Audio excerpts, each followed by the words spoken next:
14억 인구, 핵무기 보유국, 세계 5번째 경제대국이라는 화려한 타이틀 뒤에 숨겨진 인도의 진짜 얼굴은 과연 무엇일까요?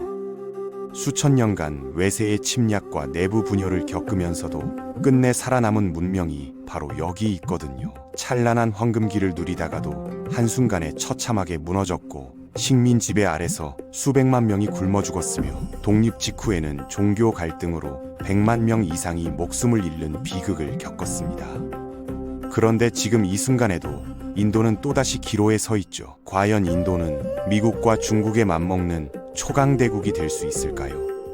아니면 또다시 역사의 비극을 반복하게 될까요? 오늘은 인류 문명의 요람에서 현대 강국까지 인도 5천년의 드라마틱한 여정을 함께 따라가 보겠습니다.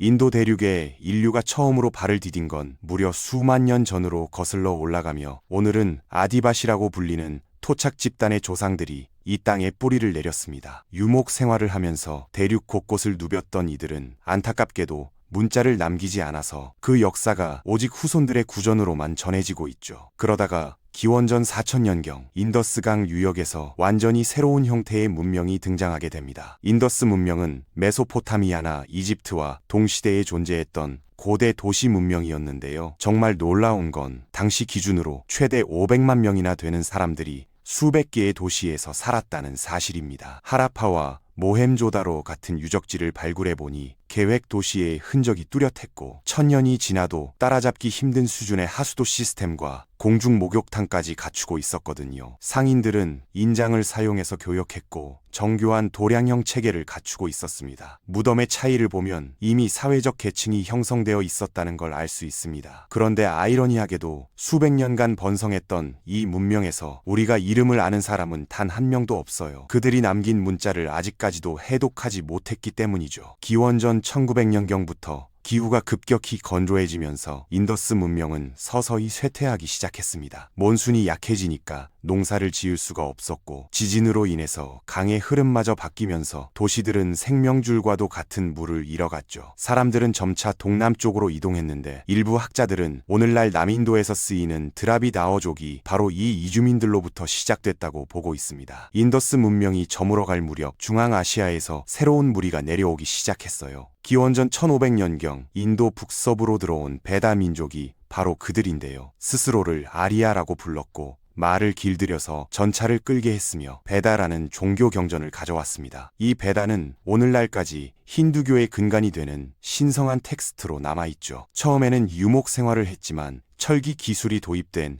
기원전 200년 이후로는 울창한 숲을 개간하며 정착촌을 만들기 시작했고, 겐지스강과 야무나강 유역까지 세력을 넓혀갔습니다. 베다 사회가 발전하면서 바르나라는 독특한 사회 구조가 등장했는데요. 이게 바로 우리가 알고 있는 카스트 제도의 원형입니다. 맨 위에는 종교를 담당하는 브라만 계급이 있었고, 그 아래로 왕과 전사 계급인 크샤트리아, 농민과 상인 계급인 바이샤, 그리고 나머지 노동자 계급인 수드라가 차례로 자리 잡았죠. 인간의 몸에 비유해서 브라마는 머리, 크샤트리아는 팔, 바이샤는 허벅지, 수드라는 발에 해당한다고 설명했는데, 이 체계가 수천 년간 인도 사회를 지배하게 됩니다. 기원전 7세기에서 6세기경 인도에는 도시 국가들이 우후죽순 생겨났고, 그 중에서 16개의 마하자나파다라는 왕국이 패권을 다투게 됐습니다. 바로 이 시기에 세계 역사를 바꿀 두 개의 종교가 탄생했는데요. 첫 번째는 마하비라가 창시한 자이나교입니다. 30살에 왕자의 삶을 버리고 12년간 명상과 고행 끝에 깨달음을 얻은 마하비라는 완전한 비폭력인 아힘사를 가르쳤거든요. 살아있는 모든 것에 해를 끼치지 말라는 이 가르침은 손바닥 문양으로 상징되며 훗날 간디의 비폭력 저항 운동에도 큰 영향을 미치게 됩니다. 두 번째는 시다르타 고타마가 창시한 불교인데요. 그 역시 왕족 출신으로 30살까지 궁전박 세상을 전혀 몰랐다고 합니다. 어느 날 성 밖으로 나갔다가 처음으로 늙은이와 병든 자, 그리고 시체를 보게 됐고, 삶에는 필연적으로 고통이 따른다는 걸 깨달았죠. 결국 모든 걸 버리고 수행자가 된 신다르타는 보리수나무 아래에서 49일간 명상한 끝에 열반에 도달했고, 이후 사성제와 팔정도라는 가르침을 전파하며 불교의 기틈을 다졌습니다. 기원전 3세기경 마가다 지역에서 인도 역사상 최초의 통일 제국이 탄생했습니다. 찬드라굽타 마우리아가 세운 마우리아 왕조가 바로 그건데요. 흥미로운 건 그의 출신에 대한 기록이 엇갈린다는 겁니다. 어떤 문헌에서는 왕족이라 하고 다른 문헌에서는 공작새, 농부 집안이라고 하거든요. 확실한 건 그가 뛰어난 참모 카우티아의 도움으로 난다 왕조를 무너뜨리고 권력을 잡았다는 사실입니다. 이후 서쪽으로 영토를 확장해서 알렉산더가 정복했던 지역까지 차지했고 셀레우코스 제국과의 전쟁에서 승리한 대가로 무려 500마리의 전쟁 코끼리를 얻어냈죠. 마우리아 왕조의 전성기는 찬드라굽타의 손자 아소카 대왕 시대에 찾아왔습니다. 젊은 시절의 아소카는 군사력으로 칼린가 왕국을 정복했는데 그 과정에서 25만 명에 달하는 사상자가 발생했거든요. 전쟁터의 참혹함을 직접 목격한 아소카는 깊은 충격을 받았고 기원전 261년 이후로는 완전히 전쟁을 포기하고 불교에 귀의하게 됩니다. 이후 그는 제국 전역에 석주를 세워서 자신의 칙령을 새겼는데 거기에는 과거의 폭력을 참회하고 병원과 우물을 세웠으며 도로변에 보리수나무를 심었다는 내용이 담겨 있죠. 권력의 정점에서 비폭력을 선택한 아소카는 오늘날까지 인도인들에게 가장 사랑받는 역사 인물 중 하나로 남아 있습니다. 마우리아 왕조가 기원전 185년경 멸망한 뒤 인도는 다시 분열의 시대로 접어들었는데요. 그리스계 박트리아인들이 북쪽에서 침입해서 옛 수도 파탈리푸트라를 약탈했고 이어서 스키타이족인 샤카와 유목민 쿠샤족이 차례로 밀려들어왔습니다. 4세기 초 마가다에서 굽타 왕조가 등장하면서 인도는 다시 한번 황금기를 맞이합니다. 굽타 제국은 중앙 집권과 지방 자치를 절묘하게 조화시킨 통치체제로 북인도 대부분을 지배했는데요. 이 시기에 날란다라는 불교 대학이 설립됐습니다. 세계 최초의 기숙형 대학이라 할 수 있는 날란다에서는 불교뿐만 아니라 의학, 천문학, 베다 철학까지 가르쳤고 전 세계에서 학자들이 몰려들었죠. 수학자 아리아바타는 여기서 원주율을 3.1416까지 정확히 계산해냈고 지구가 자전한다는 사실과 일식의 원리를 밝혀냈습니다. 바라하미히라는 0을 숫자로 표기한 최초의 학자였고 사인과 코사인 함수의 기초를 놓은 것도 이 시기의 인도 수학자들이었죠. 굽타 시대는 힌두교가 국가 종교로 확립된 시기이기도 했습니다. 브라마, 비슈누, 시바라는 삼신체계가 정립됐고 라마야나와 마하바라타라는 대서사시가 오늘날 우리가 아는 형태로 완성됐거든요. 마하바라타는 성경과 코란을 합친 것보다 긴 분량으로 쿠루크셰트라 전쟁을 배경으로 판다바 형제들의 이야기를 담고 있습니다. 8세기에 접어들면서 이슬람 세력이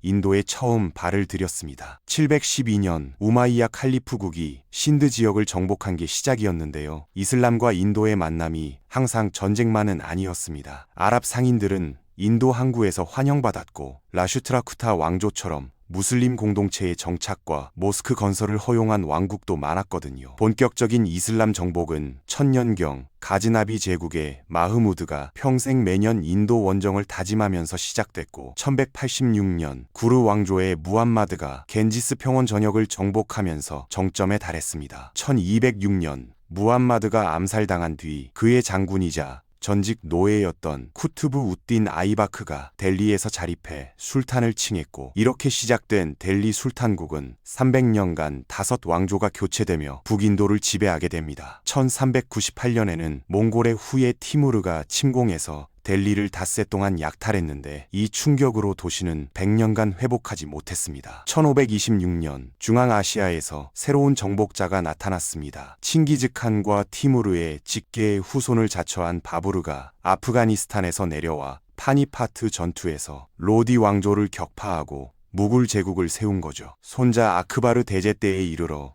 무굴은 비로소 인도적인 제국으로 변모하게 됩니다. 아크바르는 12살의 즉위에서 섭정의 반란을 진압하고 친정을 시작했는데요. 군사적으로는 화약 무기를 적극 도입해 인도 최초로 대포를 전쟁에 사용했고 정치적으로는 힌두 왕비를 맞아들이고 힌두 귀족들에게 자치권을 부여하며 종교 관용 정책을 폈습니다. 1575년부터는 정기적으로 종교 토론회를 열어서 힌두교, 불교, 자이나교, 기독교, 조로아스터교 학자들이 자유롭게 논쟁하게 했고 비무슬림에게 부과되던 지지야세도 폐지했죠. 샤자한 황제의 아내 뭄타즈 마할은 더 유명한데요. 약혼부터 결혼까지 26년간 황제는 다른 왕비들을 정략적으로만 두고 오직 그녀만 사랑했다고 합니다. 14명의 자녀를 낳았지만 1631년 마지막 출산 중 합병증으로 세상을 떠났고 황제는 며칠간 식음을 전폐한 뒤 그녀를 위한 영묘를 짓기로 결심했죠. 수천 명의 장인이 20년 넘게 매달려 완성한 그 건물이 바로 타지마할입니다. 모굴 제국의 쇠퇴는 아우랑제브 황제 시대부터 시작됐습니다. 이전 황제들의 관용 정책을 뒤집고 힌두 사원을 파괴하며 지지야세를 부활시킨 그는 수많은 적을 만들었는데요. 특히 펀자브 지역의 시크 교도들과 끊임없이 충돌했습니다. 시크교는 15세기에 구루 나낙이 창시한 종교로 힌두도 무슬림도 없다며 일신교적 가르침을 전파했죠. 다섯 번째 구루 아르준이 무굴 당국에 처형당한 뒤 시크 교도들은 각성했고 아홉 번째 구루 테그 바하두르가 1672년 처형되자 본격적인 무장 저항에 나섰습니다. 유럽 열강의 등장은 인도 역사의 흐름을 완전히 바꿔놓았습니다. 1498년 바스코 다 가마가 인도에 도착한 이래 포르투갈, 네덜란드, 프랑스가 차례로 들어왔고 영국은 1600년 동인도 회사를 설립해서 무역을 시작했죠. 1757년 벵골 태수 시라즈 웃다울라가 영국 요새를 공격했다가 그의 장군 미르 자파르가 배신하는 바람에 플라시 전투에서 참패를 당했거든요. 영국군 3000명이 벵골군 5만 명을 20대 1의 손실 비율로 격파한 이 전투는 영국 식민 지배의 시작점으로 여겨집니다. 1765년 모굴 황제로부터 벵골의 조세 징수권을 얻어낸 동인도 회사는 빠르게 세력을 확장했습니다. 마이소르 왕국과 4차례 전쟁을 벌여서 남인도를 장악했고 마라타 연맹과 3차례 전쟁 끝에 서부와 중부 인도를 손에 넣었으며 시크 제국까지 무너뜨려서 1849년에는 사실상 인도 전역을 지배하게 됐죠. 1857년 축적된 불만이 폭발했습니다. 영국군 소속 인도인 병사들인 세포이들 사이에서 새 소총 탄약에 소기름과 돼지기름이 발라져 있다는 소문이 퍼졌거든요. 힌두교도에게 소는 신성하고 무슬림에게 돼지는 부정한 동물이니 탄약을 이빨로 물어뜯어야 하는 병사들로서는 종교적 모욕이나 다름없었죠. 실제로 그런 기름은 없었지만 소문은 걷잡을 수 없이 퍼졌고 메루트에서 시작된 반란은 순식간에 전국으로 확산됐습니다. 진압 과정에서 80만 명이 목숨을 잃었고 영국은 대포에 반란군을 묶어서 발사하는 방식으로 잔혹하게 보복했죠. 이 반란으로 300년 역사의 무굴 제국은 공식적으로 해체됐습니다. 반란 이후 영국 정부가 동인도 회사로부터 인도 통치권을 직접 인수하면서 영국령 인도, 즉 라지 시대가 열렸습니다. 철도와 전신이 깔리고 영어 교육이 확대됐지만 그 혜택은 대부분 영국인 몫이었죠. 1877년 대기근으로 수백만이 굶어 죽었고 1890년대 패스트로 1200만 명이 사망했는데도 영국 당국의 대응은 미흡하기 짝이 없었습니다. 인도인들은 점점 더 강하게 자치를 요구하기 시작했고 1885년 인도 국민회의가 창설돼 그 목소리를 대변하게 됩니다. 1919년 암리차르에서 비사키 축제에 모인 수천 명의 군중에게 영국군 지휘관 다이어가 경고도 없이 발포 명령을 내렸습니다. 10분간 총알이 쏟아져서 최소 379명이 사망했는데 일부 추산으로는 1500명까지 본다고 합니다. 이 학살 이후 인도 독립운동은 돌이킬 수 없는 힘을 얻게 됩니다. 마하트마 간디는 남아프리카에서 22년간 인종차별에 맞서 비폭력 저항 운동을 이끈 뒤 1915년 인도로 돌아왔습니다. 암리차르 학살 이후 인도 국민회의 지도자가 된 그는 사티야그라하, 즉 진리의 힘이라는 비폭력 정원칙을 내세웠죠. 1930년에는 영국의 소금세에 항의하며 240마일을 24일간 걸어서 바닷가에서 소금을 집어든 소금 행진을 이끌었는데요. 이 단순한 행위가 전 세계의 이목을 집중시켰고 6만 명이 체포되는 대규모 시민 불복종으로 이어졌습니다. 1943년 벵골 대기근이 터져서 100만 명 이상이 굶어 죽었는데 전쟁 물자 수송에 집중하느라 식량 지원이 늦어진 탓이 컸죠. 영국이 인도를 다스릴 능력이 없다는 사실이 다시 한번 증명된 셈이었습니다. 전쟁이 끝나자 독립은 시간 문제가 됐습니다. 1947년 영국은 철수를 발표했고 문제는 분할이었죠. 간디는 통일 인도를 원했지만 무슬림 연맹은 별도의 무슬림 국가를 요구했고 결국 인도와 파키스탄으로 나뉘게 됐습니다. 1947년 8월 15일 인도가 독립했지만 분할의 후유증은 참혹했습니다. 1500만 명이 국경을 넘어 이동했고 탈수, 질병, 집단 학살로 100만 명 이상이 목숨을 잃었거든요. 간디는 독립 후에도 힌두와 무슬림의 화해를 위해 노력했지만 1948년 1월 30일 힌두 극단주의자의 총에 쓰러졌습니다. 독립 후 네로의 지도 아래 민주주의와 세속주의를 택한 인도는 혼합 경제체제를 구축했고, 딸 인디라 간디는 핵실험 성공과